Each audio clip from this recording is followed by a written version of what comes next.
কোথায় আছে সাবেক ডিবি প্রধান হারুন? দেশে নাকি কোথাও গা ঢাকা দিয়ে আছে, সেই নিয়ে প্রশ্ন উঠেছে জনমনে।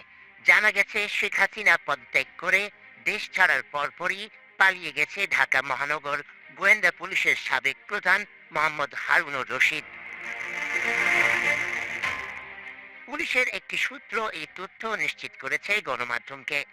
ঢাকা মহানগর গোয়েন্দা পুলিশের সাবেক প্রধান মোহাম্মদ হারুনুর রশিদ হযরত শাহজালাল বিমানবন্দর হয়ে পালানোর চেষ্টা করেছিলেন, কিন্তু তার আগে তাকে গ্রেফতার করা হয়েছে বলেও শোনা যাচ্ছে।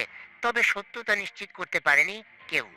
এর আগে তিনি পুলিশ সদর দপ্তরের দেয়াল টপকে পালিয়ে জানা গেছে শেখ হাসিনার পদত্যাগ ও দেশ ত্যাগের পর বিকেলে বিএনপির অতিরিক্ত কমিশনার ও সাবেক ডিবি প্রধান হারুনুর রশিদ সহ ঊর্ধ্বতন কয়েকজন কর্মকর্তা মাস্ক পরে পুলিশ সদর দপ্তরের দেওয়াল টপকে নগর ভবনে প্রবেশ করেন। এরপর সেখান থেকে তারা সিভিল ড্রেসে পালিয়ে যান।